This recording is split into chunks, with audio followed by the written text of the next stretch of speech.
चेहरे जे मसनूई रोग ताप पैदा करण वारो थे तो उनके मानू बुरो समझदा आहिनि।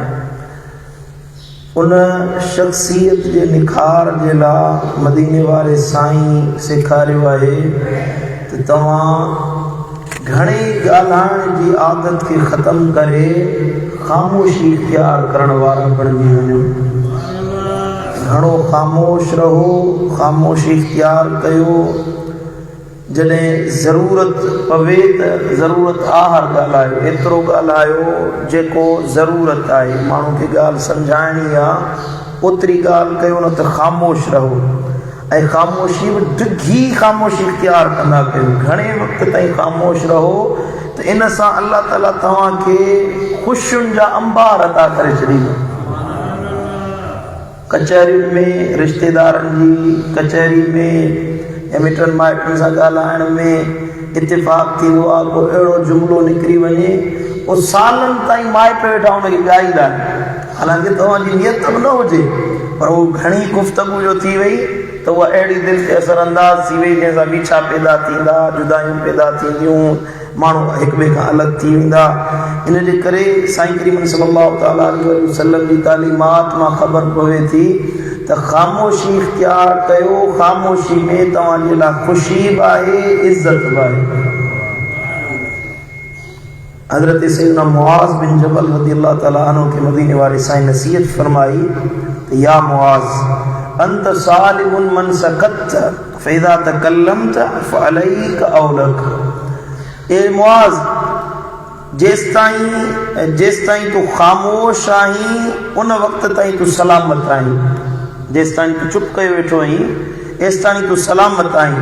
पर जॾहिं तू ॻाल्हाईंदे त या त ॻाल्हाइण तुंहिंजे लाइ वबाल आहे या ॻाल्हाइण तुंहिंजे लाइ फ़ाइदेमंद बणिजी वेंदो। सम्झो था? हाणे माण्हू जेसीं चुप कयो वेठो आहे तेसीं सही सालिम आहे, पर जॾहिं ॻाल्हाईंदो या त सुठो ॻाल्हाईंदो या ख़राबु ॻाल्हाईंदो। ख़राबु ॻाल्हाईंदो त गुनाह थींदो, सुठो ॻाल्हाईंदो त सवाबु थींदो। इन खां भलो आहे त माण्हू खे वबाल में पासे ख़ामोशी इख्तियार करे। ऐं मदीने वाले साईं फरमायो मन कान युमिनु बिल्लाहि वल यौमिल आखिर फलयकुल खैरन औ लियस्मुत। तव्हां मां मोमिन माण्हू उहो आहे जेको अल्लाह ऐं क़यामत जे ॾियारे ते ईमान रखण वारो आहे त उनखे घुरिजे त या त सुठो ॻाल्हाए, भलो ॻाल्हाए, चङी ॻाल्हि करे, औ लियस्मुत या ख़ामोश रहे। भली ॻाल्हि खां ख़ामोश रहण बि अञा वधीक भली ॻाल्हि आहे। कावड़ जो इलाज ख़ामोशी आहे। गुस्सो अची वञे ख़ामोश थी वञे। इंसान जी हिफ़ाज़त उन जे ज़बान जे ख़ामोश रहण में आहे। घणा वबाल, घणियूं मुसीबतूं तव्हांजे ख़ामोश रहण जे ज़रिए अल्लाह ताला उन्हनि खे टारे छॾींदो आहे। साम्हूं वारो जेकॾहिं बुरो लफ़्ज़ चवे तव्हां ख़ामोश थी वञो त इन सां झेड़ो टरी वेंदो, फ़साद ख़तमु थी वेंदो, इन सां मुसीबत हटी वेंदी। बुज़ुर्गनि फरमायो आहे त इल्ज़म असमत तउद्दु हकीमन जाहिलन कुंत औ आलिमा। तव्हां जाहिल आहियो या आलिम आहियो, ख़ामोशी खे इख्तियार कयो त अल्लाह ताला तव्हांखे हिकमत ऐं हकीमनि में तव्हांखे शुमार फरमाईंदो। तव्हां हकीमनि मां बणिजी वेंदो। बुज़ुर्गनि फरमायो आहे त ख़ामोशी आलिमनि जो सींगार आहे। आलिमनि जो सींगार आहे ऐं जाहिलनि जे लाइ ढक आहे। हुननि जा ऐब लिकाए छॾींदो आहे त माण्हू जाहिल आहे। ऐं आका करीम सल्लल्लाहु तआला अलैहि वसल्लम फरमायो मन समत नजा। जेको माण्हू ख़ामोश रहियो उन निजात हासिल कई। सम्झो था? ख़ामोशी में जेकॾहिं आलिम ख़ामोशी इख्तियार करे या जाहिल इख्तियार करे, मदीने वारे साईं तो फरमाए ॿिन्ही जे लाइ निजात आहे। फितननि जा दरवाज़ा ख़ामोशी जे ज़रिए बंदि थींदा आहिनि।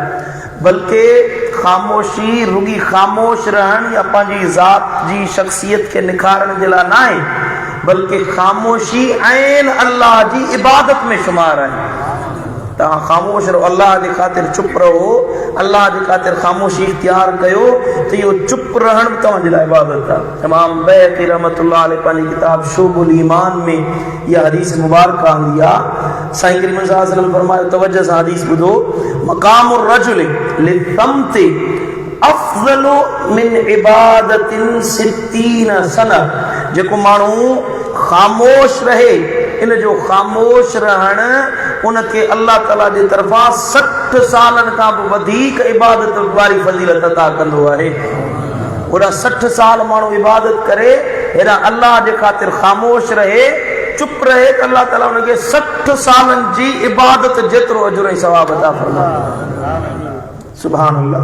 सैयदना हैदर करार मौला कायनात फरमाइनि था, बेकसरति समते तकूनुल हैबतु, डिघी ख़ामोशी इख्तियार कयो, इन सां अल्लाह तव्हांजे रोब में इज़ाफ़ो फरमाईंदो। माण्हुनि जी दिलयुनि में तव्हांजो रोब पैदा थींदो। घणो ॻाल्हाईंदो न त उन्हनि जी माण्हू जी इज़त ख़तम थी वेंदी। माण्हू सम्झंदा हलकड़ो आहे, मामूली माण्हू आहे, हिन जी का हैसियत न आहे।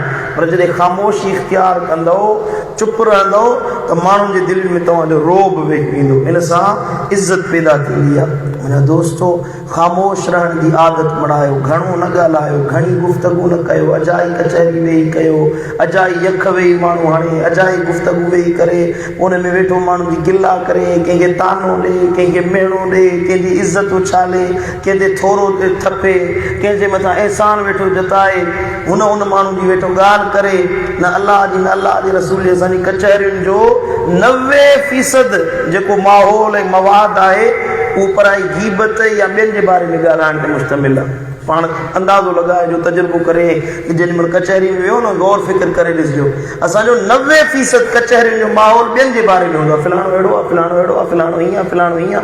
या वेठा हूंदासीं त हुन में कंहिंखे तानो ॾींदासीं, कंहिंजी मज़ाक उॾाईंदासीं, कंहिंजो तमस्सुख़र उॾाईंदासीं, कंहिंखे बुरो भलो चवंदासीं, यारनि दोस्तनि सां मश्करी मज़ाक में उन्हनि खे अहिड़ी ॻाल्हि करे वेंदासीं जेका उन्हनि जे दिलि खे अज़ियत थी पहुचाए। न वेठा, ख़ामोश रहो। घणी ख़ामोशी अल्लाह ताला वटि दर्जात बुलंद कंदी आहे, बाने जे अमलनि में इज़ाफ़ो कंदी आहे, उनजे गुनाहनि खे घटाईंदी आहे, ऐं माण्हू जी इज़त वधाईंदी आहे, रोब वधाईंदी आहे, ऐं अल्लाह जे क़रीब करे छॾींदी आहे जेको माण्हू ख़ामोश रहे। हज़रत सैयदना अबू बकर सिद्दीक़ रज़ियल्लाहु ताला अन्हु छा कंदा हुआ, जो पत्थर वात में विझी छॾींदा हुआ। पत्थर हीअं हलंदा, पत्थर अर्ज़ु कयोसीं, पत्थर छा जे लाइ था विझो? साईं फरमायो, मतां का फज़ूल कचहरी थी वञे, इन जे करे वात में पत्थर थो विझी छॾियां, जीअं ॻाल्हाइण न निकिरे। अल्लाह ताला शाल अमल जी तौफ़ीक़ अता फरमाए। अल्लाह ताला नबी जे फरमाननि ते असांखे कारबंद रहण जी तौफ़ीक़ अता फरमाए।